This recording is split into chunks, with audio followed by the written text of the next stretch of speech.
இப்போ நம்ம ரசம் செஞ்சுக்கலாம். ஒரு லெமன் சைஸ்க்கு நான் புளி எடுத்து வச்சுருக்கேன். 2 பழுத்த தக்காளி, கொஞ்சம் கொத்தமல்லி, கொஞ்சம் கருவேப்பிலை, 1 ஸ்பூன் சீரகம், 1 ஸ்பூன் மிளகு எடுத்திருக்கேன். ஒரு 8 பல்லு பூண்டு எடுத்திருக்கேன். இதை 3 நம்ம நல்லா இடித்து எடுத்துக்கணும். நான் இந்த டம்ளரில் ஒரு 4 டம்ளர் தண்ணி எடுத்திருக்கேன். இப்போ இந்த தண்ணியில் புளியை போட்டு கரைச்சிக்கிறேன். எடுத்த 2 தக்காளியும் போட்டுக்கிறேன். கருவேப்பிலை, கொத்தமல்லி கொஞ்சம் எடுத்ததை கொஞ்சம் பிச்சு போட்டுக்கிறேன்.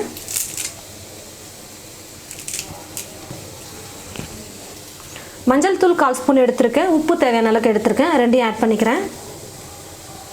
இப்போது இது எல்லாத்தையுமே நம்ம தண்ணியில் நல்லா கரைச்சிக்கணும். பாருங்கள், நல்லா கரைச்சிட்டேன். நான் மிளகு, சீரகம், பூண்டு 3 சேர்த்து நல்லா இடித்து எடுத்திருக்கேன். இதையும் இப்போ சேர்த்து நல்லா கரைச்சிக்கலாம். இப்போ நீங்கள் கரைக்கும் பொழுதே நீங்கள் செக் பண்ணிக்கலாம், புளிப்பு கம்மியாக இருக்கா இல்லை அதிகமாக இருக்கா அப்படின்னு.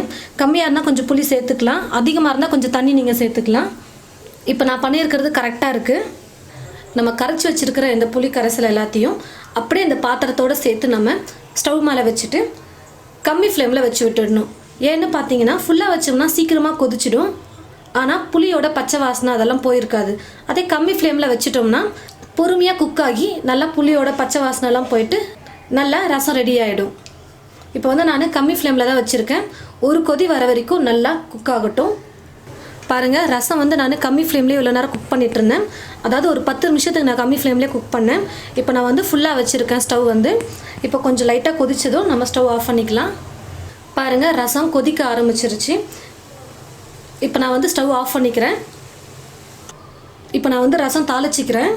ரசத்துக்கெல்லாம் எண்ணெய் ரொம்ப கம்மியாக இருந்தால் போதும், அதிகமாக ஊற்ற வேண்டாம். எண்ணெய் நல்லா சூடேறினதும் கடுகு கொஞ்சம் சேர்த்துக்கிறேன். கடுகு பொரிஞ்சதும் பெருங்காயம் கொஞ்சம் சேர்த்துக்கிறேன். இப்போ ஸ்டவ் ஆஃப் பண்ணிவிட்டு வரமிளகாய் 4 எடுத்துருக்கு, அதை போட்டுக்கிறேன். இந்த சூடான எண்ணெயில் ஃப்ரை ஆனாலே போதும் வரமிளகாய், இல்லைனா ரொம்ப தீஞ்ச மாதிரி ஆகிடும். பாருங்கள், நல்லா ஃப்ரை ஆகிடுச்சு. இப்போ நம்ம ரெடி பண்ணி வச்சுருக்கிற ரசத்தில் நம்ம ஆட் பண்ணிக்கலாம். பெருங்காயம் சூட்லேயே கரைஞ்சிரும். எப்படியும் பெருங்காயத்தூள் இல்லாததுனால நான் பெருங்காயம் கட்டி போட்டிருக்கேன். ரசம் சூப்பராக ரெடி பண்ணிட்டோம். இது போல் நீங்களும் உங்கள் வீட்டில் ட்ரை பண்ணி பாருங்கள். ட்ரை பண்ணி பார்த்துட்டு எப்படி இருக்குன்னு கமெண்ட் பாக்ஸில் கமெண்ட் பண்ணுங்கள். இந்த ரெசிபி பிடிச்சிருந்தா மற்றவங்களுக்கும் ஷேர் பண்ணுங்கள்.